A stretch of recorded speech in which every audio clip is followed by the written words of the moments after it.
Bora ver um exemplo aqui. Ó, a figura representa o diagrama de fases de 400 gramas de uma hipotética substância pura X. Muito bem. Tá aí, bonitinho, o diagrama, pressão, temperatura. Dados da substância X. O calor específico no estado sólido é 0,36. Ele deu o calor específico, deu o calor latente de fusão, deu o calor específico no estado líquido. E ele pede, com relação à substância, o seguinte: algumas coisas. Qual a temperatura e a pressão no ponto triplo? Bom, ponto triplo é aquele que todos os trechos se encontram. Então ficou fácil. Ele quer a temperatura e a pressão. Dá para perceber que a temperatura é 10. 10 o quê? 10 graus Celsius. E a pressão? Pressão é 0,4 atm, tá? Aquela ali é uma unidade de pressão. Então deixa eu colocar aqui a letra A, que veio de bandeja. Então a temperatura no ponto triplo é 10 graus Celsius. E a pressão no ponto triplo, 0,4, né? 0,4 atmosfera. Muito bem. Letra B diz assim: quais são os valores dos pontos de fusão e de vaporização sob pressão de 1 atmosfera? Bom, a linha de 1 atmosfera está bem ali, tracejada, tá? 1 atmosfera é a pressão ao nível do mar, certo? A partir daí que começa a calcular, esse seria o ponto inicial, né, de pressão. Bom, ele quer o quê? O ponto de fusão. Ponto de fusão, no caso, seria a temperatura, né? E de vaporização. Fusão seria para ir de sólido para líquido. Bom, a gente sabe que essa faixa aqui é de sólido e essa aqui é de líquido. E essa região daqui é gasoso. Então, de sólido para líquido está aqui, ó. Então, esse seria o ponto crítico, a temperatura para passar de sólido para líquido. A 1 atmosfera, ele quer que seja 1 atmosfera. Se fosse em uma temperatura mais baixa, se fosse 0,6, por exemplo, aqui, ó, tá? Seria aqui, sei lá, vou chutar 20, tá? Mas ele quer em 1 atmosfera. Em 1 atmosfera é 25, daqui embaixo, ó. Então, na letra B, então, a temperatura de fusão é 25 graus Celsius. E a temperatura de vaporização a 1 atmosfera. Vaporização é passar de líquido para gasoso. Então, tá bem aqui, ó. Então, seria 50, ó. 50 graus Celsius. Foi fácil, né? Mas é isso mesmo, é só análise gráfica. A letra C pede quantas calorias são necessárias para que a substância efetue uma transformação do ponto A até o ponto C. Então, a substância estava no ponto A, sólido, e passou para o ponto C, líquido. Muito bem. O que nós vimos lá na quantidade de calor? De sólido, ele precisa primeiro chegar na fronteira, né, de sólido para líquido, que seria aquela faixa B. Ou seja, aqui ele precisa receber calor, tá? Calor, porque a temperatura tá ligada a calor. Ele aumenta a temperatura recebendo calor. Então, isso aqui seria um calor que nós chamamos de sensível. Tá? Todas as vezes que uma substância sofrer variação de temperatura, ele está recebendo calor sensível.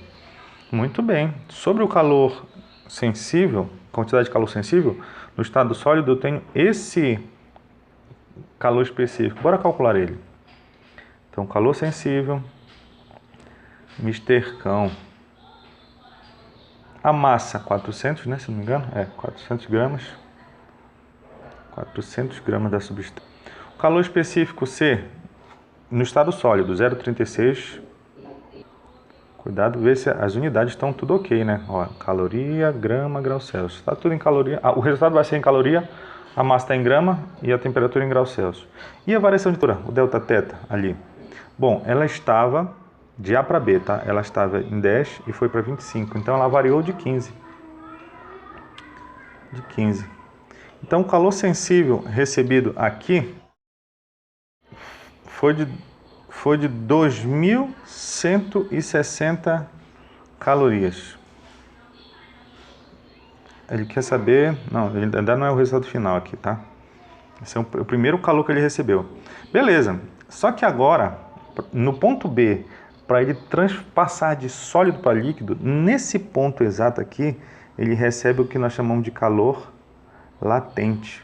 Nesse ponto ele recebe, ele não muda a temperatura, ele fica lá até que todo o sólido se transforme em líquido. Muito bem. Então, para calcular esse calor latente, é mal. Massa 400.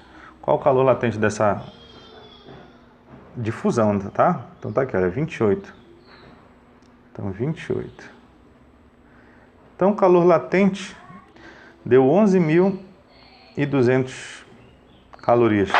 É muito diferente, né? É muito alto. Por fim, até que ele chega ao ponto C. Então, aqui de novo, nesse trecho, ele volta a receber um calor sensível. Tá? De B para C. Vamos calcular o estercão. Massa 400. Qual o calor específico? 36? Não, no estado líquido é 1,62. 1,62. E a variação de temperatura?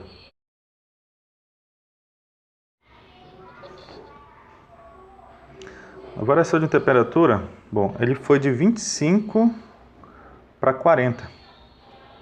Então foi 15, né? 15 graus Celsius.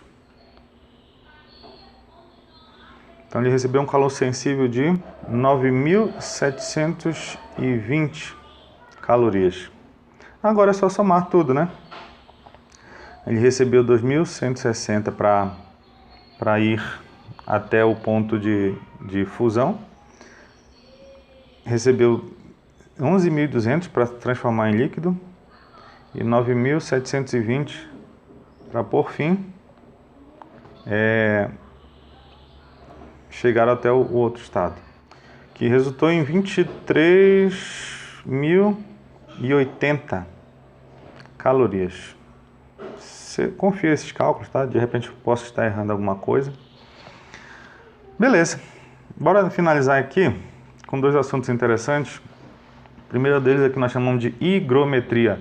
De repente você veja no noticiário do tempo, quando fala sobre a umidade relativa do ar. E a higrometria justamente é a parte da física que estuda a quantidade de vapor de água na atmosfera. E o livro ele trata até alguns cálculos que a gente não vai precisar tanto assim, tá? Mas se você tiver curiosidade, faça isso. Então, normalmente, se a gente percebe que a umidade relativa do ar está até o 30%, é considerado uma umidade...